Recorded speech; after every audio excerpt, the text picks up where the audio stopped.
बिस्मिल्लाहिर्रहमानिर्रहीम। अस्सलाम वालेकुम डियर स्टूडेंट्स। जैसा कि आप जानते हैं कि हमने प्रीवियस लेक्चर में पेयर प्रोडक्शन को डिस्कस किया था। आज हम उसी के रिवर्स प्रोसेस को डिस्कस करेंगे और पेयर प्रोडक्शन का जो रिवर्स प्रोसेस है उसे कहा जाता है इन्हीलेशन ऑफ मैटर। इसमें जो वर्ड है इन्हीलेट, इसका क्या मतलब है? इसका अगर आप उर्दू में इसकी ट्रांसलेशन करें तो इसका मतलब है किसी भी चीज़ को बिल्कुल तबाह बर्बाद कर देना, किसी भी चीज़ को ख़त्म कर देना। अब जब आपने पेयर प्रोडक्शन पढ़ा था तो वहाँ मैंने आपको बताया था कि energy can be converted into matter, जिसमें आपने गैमा रे फोटोन के थ्रू जनरेट किया था एक पेयर जिसमें था एक इलेक्ट्रॉन और एक पॉजिट्रॉन। अब वही पेयर जो जनरेट हुआ जिसमें एक इलेक्ट्रॉन है और एक पॉजिट्रॉन है, ये दोनों एक दूसरे को इन्हीलेट करेंगे। ये किस तरह इन्हीलेट करते हैं और क्यों इलेक्ट्रॉन पॉजिट्रॉन को इन्हीलेट कर देता है और पॉजिट्रॉन इलेक्ट्रॉन को इन्हीलेट कर देता है, इसकी क्या रीज़न है? इसकी रीज़न है इलेक्ट्रॉन और पॉजिट्रॉन के ऊपर चार्ज। आप जानते हैं कि इलेक्ट्रॉन पर नेगेटिव चार्ज होता है और पॉजिट्रॉन पर सेम पोलैरिटी का पॉजिटिव चार्ज होता है। अब अगर ये इलेक्ट्रॉन और पॉजिट्रॉन ऑपोजिट चार्ज कैरी करते हैं तो क्या ये एक दूसरे को रिपेल करेंगे या अट्रैक्ट करेंगे? आपने प्रीवियस कई चैप्टर्स में पढ़ा कि अनलाइक चार्जेस एक दूसरे को अट्रैक्ट करते हैं। सो अगर इलेक्ट्रॉन और पॉजिट्रॉन एक दूसरे के करीब आए तो वो एक दूसरे को अट्रैक्ट करना स्टार्ट कर देंगे और इनके बीच में एग्जिस्ट करेगी इलेक्ट्रोस्टैटिक फोर्स ऑफ अट्रैक्शन। और इस फोर्स ऑफ अट्रैक्शन की वजह से ये दोनों पार्टिकल्स एक दूसरे के करीब आना स्टार्ट हो जाएंगे। जब ये एक दूसरे के नज़दीक आते जाएंगे तो फोर्स ऑफ अट्रैक्शन इंक्रीज होती जाएगी। और आप जानते हैं कि जब फोर्स ऑफ अट्रैक्शन इनके बीच में इंक्रीज होगी तो इनका एक्सेलरेशन भी इंक्रीज होना शुरू हो जाएगा, क्योंकि फोर्स और एक्सेलरेशन डायरेक्टली प्रोपोर्शनल होते हैं। सो जब ये एक्सेलरेट करते हुए विद इंक्रीजिंग एक्सेलरेशन, जब ये एक्सेलरेट करते हुए एक दूसरे के करीब आएंगे तो स्ट्रॉन्ग फोर्स ऑफ अट्रैक्शन की वजह से ये बिल्कुल एक स्ट्रॉन्ग कोलिजन, बल्कि हेड ऑन कोलिजन जनरेट करेंगे। सो जब इलेक्ट्रॉन और पॉजिट्रॉन इस स्ट्रॉन्ग फोर्स ऑफ अट्रैक्शन की वजह से एक दूसरे के साथ कोलाइड करेंगे तो इनका ये हेड ऑन कोलिजन जनरेट करेगा एनर्जी।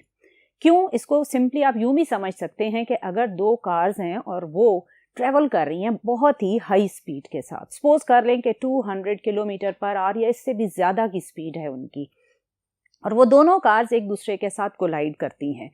इस हेड ऑन कोलिजन में क्या होगा कि वो दोनों कार्स पीसेज में कन्वर्ट हो जाएंगी। अब यहाँ पर भी कुछ ऐसा ही होता है। जब आपके पास इलेक्ट्रॉन और पॉजिट्रॉन एक स्ट्रॉन्ग अट्रैक्शन की वजह से एक दूसरे के साथ कोलाइड करते हैं तो इस कोलिजन में वो बिल्कुल छोटे छोटे पीसेज में कन्वर्ट हो जाते हैं। जब ये कोलिजन या ये एक्सप्लोजन हो चुका और आपने ढूंढा कि अब मैं इस जगह पर इलेक्ट्रॉन और पॉजिट्रॉन को सर्च करूं तो आपको वहां कहीं भी इलेक्ट्रॉन या पॉजिट्रॉन नजर नहीं आएगा। वजह क्या है? वजह यही है कि इलेक्ट्रॉन और पॉजिट्रॉन इतने छोटे पीसेज में ट्रांसफॉर्म हो जाते हैं कि वो छोटे पीसेज अब आपको एनर्जी की फॉर्म में नजर आते हैं। सो अगर आप इसको प्रैक्टिकली ड्रॉ करें तो आपके पास अगर ये इलेक्ट्रॉन है और ये पॉजिट्रॉन है, आप जानते हैं कि इसके ऊपर है नेगेटिव चार्ज, इसके ऊपर है पॉजिटिव चार्ज, और ये एक दूसरे को अट्रैक्ट कर रहे हैं।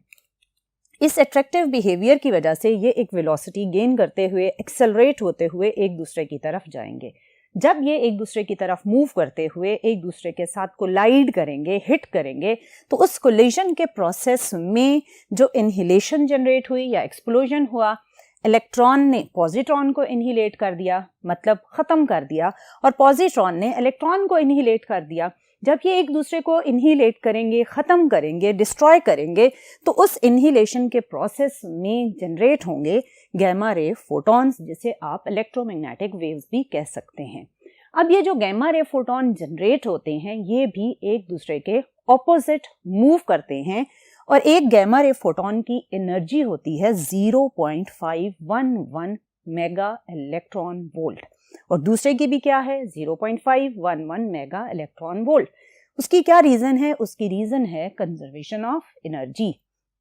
आपने प्रीवियस टॉपिक में जब हमने पेयर प्रोडक्शन पढ़ा था तो हमने कैलकुलेट किया था कि इस इलेक्ट्रॉन की जो रेस्ट मास एनर्जी है वो m0c² के अकॉर्डिंग जब आपने कैलकुलेट की थी तो उसकी वैल्यू आई थी 0.511 मेगा इलेक्ट्रॉन वोल्ट। सिमिलरली जब आपने पॉजिट्रॉन की भी रेस्ट मास एनर्जी m0c² से कैलकुलेट की थी तो इसकी भी एनर्जी थी 0.511 मेगा इलेक्ट्रॉन वोल्ट। और आपने ये भी पढ़ा कि जब ये दोनों एक दूसरे के साथ कंबाइन होंगे तो ये क्या जनरेट करेंगे, फोटॉन्स। और इन फोटॉन्स के पास भी ऑब्वियसली इनके अकॉर्डिंग एनर्जी होनी चाहिए। सो एक फोटॉन की एनर्जी है 0.51 मेगा इलेक्ट्रॉन वोल्ट, तो दूसरे की भी है 0.511 मेगा इलेक्ट्रॉन वोल्ट।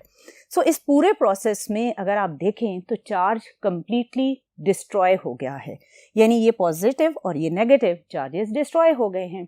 इससे पहले हम ये जानते थे कि चार्जेस कभी भी डिस्ट्रॉय नहीं हो सकते, लेकिन जब ये प्रोसेस ऑब्जर्व किया गया तो एक नई बात पता चली कि चार्जेस डिस्ट्रॉय हो सकते हैं, लेकिन एक कंडीशन के अकॉर्डिंग। और वो कंडीशन ये थी कि चार्जेस जब भी पेयर की शक्ल में एग्जिस्ट करेंगे तो इस पेयर फॉर्म में वो एक दूसरे को डिस्ट्रॉय कर सकते हैं। यानी एक सिंगल चार्ज अगर कहीं पर है पॉजिटिव तो वो ऑब्वियसली डिस्ट्रॉय नहीं हो सकता, लेकिन अगर एक पॉजिटिव चार्ज का एंटी पार्टिकल यानी उसका नेगेटिव चार्ज वहां एग्जिस्ट करे, वो एक दूसरे के साथ इनहिलेट करें, तो ऑब्वियसली वो एक दूसरे को डिस्ट्रॉय कर सकते हैं। सो यहाँ से जो एक नई बात पता चली थी वो ये थी कि charges can be destroyed but with a condition, और वो कंडीशन ये थी कि चार्जेस पेयर्स की फॉर्म में होने चाहिए। अगर वो आइसोलेटेड है या सिंगल चार्ज कहीं पर एग्जिस्ट करता है तो ऑब्वियसली फिर उसे आप डिस्ट्रॉय नहीं कर सकते। अब इस पूरे प्रोसेस को अगर आप डिफाइन करें तो आप कहेंगे कि this is the process in which electron and positron combine together, annihilate each other, मतलब एक दूसरे को डिस्ट्रॉय कर रहे हैं, and their masses appear as energy of gamma ray photons, and this process is called pair annihilation, या simply आप इसे इनहिलेशन ऑफ मैटर भी कह सकते हैं। अब इस पूरे प्रोसेस को अगर आप आइंस्टाइन मैस एनर्जी इक्वेशन के अकॉर्डिंग देखें तो इससे पहले जो आपने प्रोसेस पढ़ा था पेयर प्रोडक्शन, उसमें आपने ये ऑब्जर्व किया था कि आप एनर्जी को मैस में कन्वर्ट कर सकते हैं। जब आपने एनर्जी को मैस में कन्वर्जन का प्रोसेस पढ़ा था तो आपने ये देखा था कि जब एक गैमा रे फोटॉन जो कि एनर्जी है जो किसी न्यूक्लियस की विसिनिटी में से गुजरता है तो वो गैमा रे फोटॉन दो मैटर पार्टिकल यानी एक इलेक्ट्रॉन और एक पॉजिट्रॉन जनरेट कर रहा था। आज आपने उसका रिवर्स प्रोसेस पढ़ा। आपने ये पढ़ा कि matter can be converted into energy. इसमें मैटर क्या था? इसमें ये दो मटेरियल पार्टिकल्स थे, एक इलेक्ट्रॉन था और एक पॉजिट्रॉन था। जब ये एक दूसरे के साथ इनहिलेट हुए तो इन्होंने क्या जनरेट की? इन्होंने इलेक्ट्रोमैग्नेटिक वेव्स की फॉर्म में एनर्जी या गैमा रे फोटॉन्स को जनरेट किया। So mass can be converted into energy. इसकी अगर आपने एग्जांपल देखनी है तो एग्जांपल होगी इनहिलेशन ऑफ मैटर। सो इस पूरे प्रोसेस में जो लॉ ऑफ कंजर्वेशन हैं वो सारे वैलिड होते हैं। इस प्रोसेस में law of conservation of charge valid है। कैसे? यहाँ पर एक इलेक्ट्रॉन है, एक पॉजिट्रॉन है, तो जब आपका रिएक्शन स्टार्ट हुआ तो ओवरऑल नेट चार्ज क्या है? 0 है, क्योंकि जितना पॉजिटिव है उतना ही क्या है? Negative charge. तो ओवरऑल ये एक दूसरे को कैंसिल कर रहे हैं, तो नेट चार्ज इनिशियली 0 है। और जब ये प्रोसेस हो चुका तो आपके पास बने ये गैमा रे फोटॉन, ये गैमा रे फोटॉन, ये दोनों क्या हैं? ये न्यूट्रल हैं, तो अगेन इनके ऊपर चार्ज नहीं है, तो आफ्टर रिएक्शन भी चार्ज क्या रहा? 0 रहा। So net charge before and after reaction क्या है? 0 है। फिर आता है law of conservation of momentum. इसको भी अगर आप ऑब्जर्व करें तो ये अगर डाउनवर्ड मूव कर रहा है विद मास m तो इसका मोमेंटम है mv इन डाउनवर्ड डायरेक्शन, और ये ऑब्वियसली इसके साथ जब इसने इनहिलेट होना है तो ये उसके ऑपोजिट मूव करेगा। सो अगर ये डाउनवर्ड है तो ये अपवर्ड मूव करेगा विद मोमेंटम mv, और इसकी वेलोसिटी ऑपोजिट होने की वजह से यहाँ आएगा नेगेटिव साइन। सो जब आप mv प्लस mv करेंगे तो नेट इनिशियल मोमेंटम भी क्या हो जाएगा? 0। और आफ्टर रिएक्शन भी क्या हुआ? फोटोन अगर अपवर्ड जाता है तो इसके ऑपोजिट डाउनवर्ड डायरेक्शन में दूसरा फोटोन मूव करता है, यानी ये फोटोन एक दूसरे के ऑपोजिट मूव करते हुए मोमेंटम को अगेन क्या करते हैं? मोमेंटम को कंजर्व करते हैं। फिर आता है law of conservation of energy. इसमें मैंने आपको स्टार्ट ही में बताया था कि इलेक्ट्रॉन और पॉजिट्रॉन की जो रेस्ट मास एनर्जीज हैं जो कि है 0.511 मेगा इलेक्ट्रॉन वोल्ट, इस एनर्जी के ही इक्वल एनर्जी का फोटोन जनरेट होता है। सो अगर इनिशियली आपके पास energy of electron and energy of positron m0c² plus m0c², मैंने सिर्फ रेस्ट मास एनर्जीज की वैल्यूज को यूज किया है, मैंने काइनेटिक एनर्जी यहाँ पर पुट नहीं की। तो ये दोनों ऐड होकर क्या बनेगा, 2m0c²। ये है इस सिस्टम में मौजूद दोनों इलेक्ट्रॉन और पॉजिट्रॉन की total rest mass energy before collision.